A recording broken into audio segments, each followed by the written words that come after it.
הגעת הביתה אחרי בית ספר.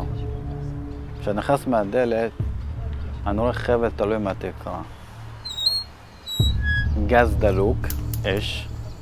אבא שלי התלבש בגדים של חמאס, סכין ביד, ורק רואים את העיניים שלו. את המוות ראיתי.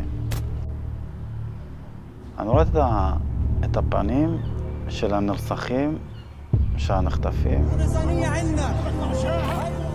פחד. את המוות.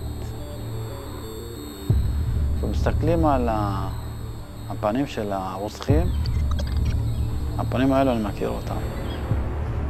כן, אני מכיר אותם.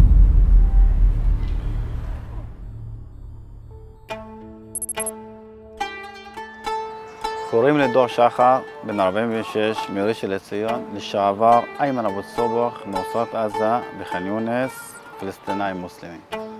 הדבר הראשון שאני זוכר שהייתי ילד, סבא שלי היה יושב איתי, והוא אומר לי, היהודים לקחו את האדמה שלנו.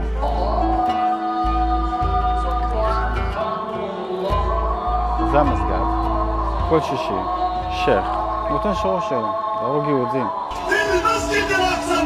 זה המסווה הכי גדולה להרוג יהודים. מובטח לו גן עדן. אבא שלי שומע שרצחו יהודי, ואני שומע אותו שאומר תודה לאל על הרצח של היהודים, שזה היה לי הזוי כי הוא עבד 27 שנה בארץ. כשהייתי בן 3, הוא הולך עם אמא שלי לשוק כדי לקנות לי ממתקים. ובדרך אני רואה ראש של מישהו מתגלגל כמו כדור. מראה את העיניים למעלה, אני רואה אנשים על עמודי חשמל וחשמלות המאדמה הזאת. קוראים לזה משתפים פעולה עם ישראל. ראיתי את זה.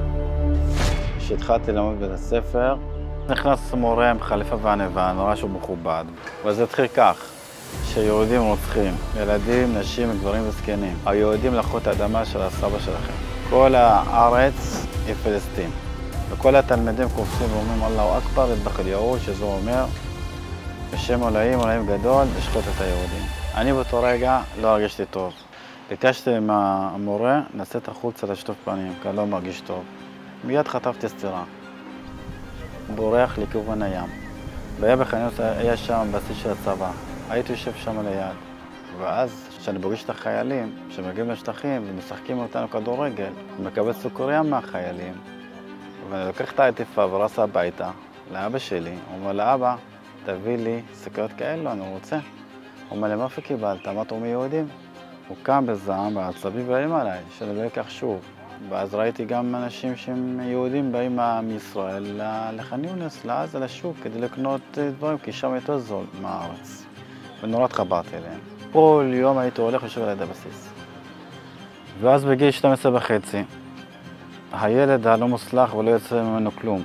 מה עושים אותו? לוקחים אותו לעבודה. אז אבא שלי לקח אותו לעבודה. כל יום אחרי העבודה התחלתי לחפש מקומות איך אני בורח. ממש עשיתי תוכנית. אחרי 3 חודשים, ראתה בנייה, הוא קם בבוקר, הוא לא מצא אותי. ואני הייתי במקום רחוק ממנו. עובד בשמירה. לשמור על אותה בנייה בלילה, בשכונה של הווילות. וערב אחד בא איזה דתי, שאני יושב על המדרג קטנה שותה תה, הוא שאל אותי, שאלה ראשונה, איפה אבא שלך? אמרתי לו, אין לאבא. הוא חזר אחרי חצי שעה, עם מרק חם, אוכל, צעצועים, משחקים, בגדים. הייתי כל הערב בא אליו ואוכל ארוחת ערב איתו. התקרב חג הפסח, ואז ישבתי לידו והוא סיפר לי, אנחנו עם הסגולה, אנחנו עם הנבחר, אנחנו עם חופשי.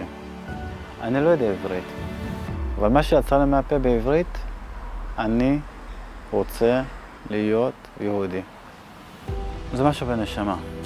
יכול להיות שאתה מזהה שזה העם שלך, שזה השורשים שלך, ומשהו בנשמה שהוא נרגע. זה מזכיר כמו סיפור של אברהם אבינו, שהיה בן 3. שהקדוש ברוך הוא אמר, הולך לך, תעזוב את המשפחה שלך ואת החברים שלך, פשוט לך לך. התחלתי ללמוד ביהדות, למדתי בישיבת הסדר בראשון לציון, ואחרי 10 חודשים שלחו אותי לקרון מאיר, אצל הרב דב בגון. הרב שלי היה הרב אורי שרקי, ואז הוא שאל אותי, ואם לא יגיירו אותך, מה תעשה? אמרתי, כבוד הרב, אם אני לא יהודי, אז אין לי חיים. התגיירתי, הייתי במקווה בירושלים, יהודי לכל דבר. כשנכנסתי למקווה, זו חוויה מדהימה, זה כל הכאב, כל הסבל, זה נעלם. כל המשקל, כל מה שעברת בחיים, אין יותר. אתה חיים חדשים.